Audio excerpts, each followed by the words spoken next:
Oke, hari ini kita akan buka kembali satu kasus dari tahun 2009.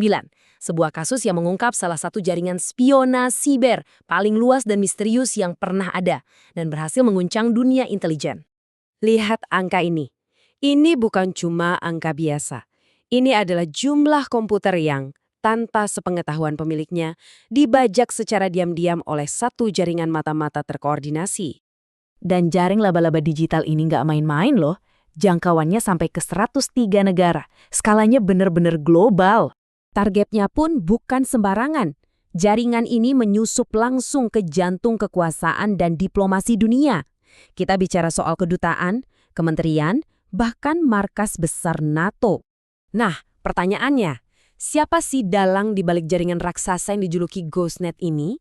Oke, mari kita mulai penelusuran digital ini dan lihat gimana para peneliti membongkar semuanya. Dan yang menarik, cerita ini nggak dimulai di markas Badan Intelijen Negara yang canggih, tapi justru dari tempat yang sama sekali nggak terduga. Jadi, semuanya itu berawal dari satu kecurigaan. Komunitas Tibet merasa ada yang aneh. Kok kayaknya informasi paling rahasia mereka bocor terus? Mereka yakin ada yang mengintip dari balik layar komputer mereka. Dan mereka butuh bantuan. Dan ternyata ketakutan mereka itu beneran terjadi.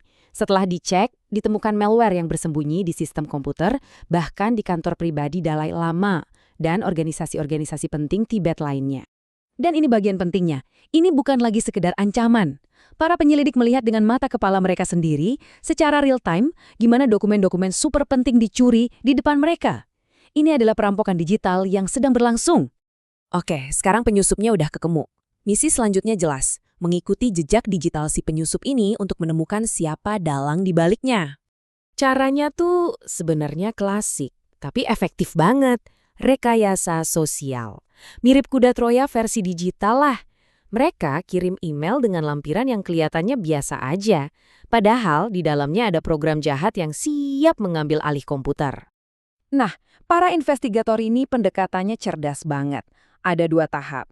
Pertama, mereka lakukan forensik langsung di lokasi, kumpulin semua jejak digital.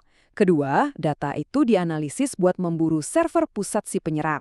Tapi, disinilah penyerangnya bikin kesalahan fatal. Mereka ceroboh, mereka ninggalin pintu belakang ke sistem mata-mata mereka kebuka lebar. Dan jejak ini membawa para peneliti langsung ke jantung operasi mereka. Dan apa yang mereka temukan di balik pintu itu, wah, jauh lebih besar dan lebih mengerikan dari yang pernah dibayangkan. Investigasi yang awalnya cuma fokus ke komunitas Tibet, tiba-tiba meledak jadi krisis spionase global. Di depan mereka, ada daftar yang bikin shock. 1.295 mesin di 103 negara. Otak dari semua ini adalah program jahat bernama Ghost RAT. Ini sejenis Remote Access Trojan. Gampangnya, ini kayak ngasih kunci digital ke penyerang untuk masuk dan ngendaliin total setiap komputer yang kena infeksi. Dan kemampuannya ini benar-benar mengerikan. Bukan cuma nyuri file loh, mereka bisa secara diam-diam nyalain webcam dan mikrofon korban. Bayangin, komputer kita diubah jadi mata-mata di rumah atau kantor kita sendiri. Oke, kita udah tahu apa yang terjadi dan bagaimana caranya. Sekarang pertanyaan terbesarnya, siapa? Jejak digitalnya terus-terusan mengarah ke satu tempat, Pulau Hainan di Tiongkok. Dan ini bukan lokasi sembarangan, karena di sana ada fasilitas intelijen sinyal Tiongkok yang sangat besar. Kecurigaan pun makin kuat. Tapi di dunia siber kan, semua bisa disamarkan. Walaupun buktinya kuat mengarah ke Tiongkok, laporannya hati-hati banget. Mereka juga mikirin kemungkinan lain, apa ini ulah penjahat siber biasa? Atau peretas patriotik yang bergerak sendiri?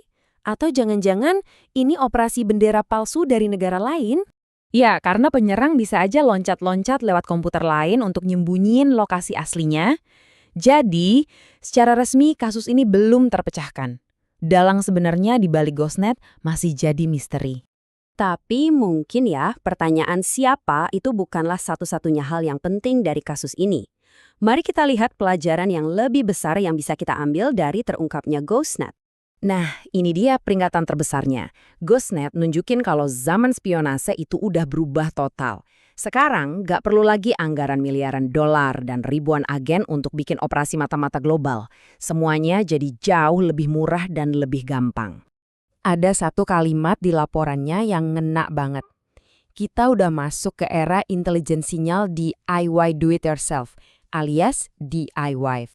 Dulu di tahun 2009, pertanyaan ini udah genting banget. Coba bayangin sekarang, di dunia yang penuh hantu digital yang makin canggih, pertanyaan itu jadi makin relevan buat kita semua. Sebenarnya, seaman apa sih rahasia kita?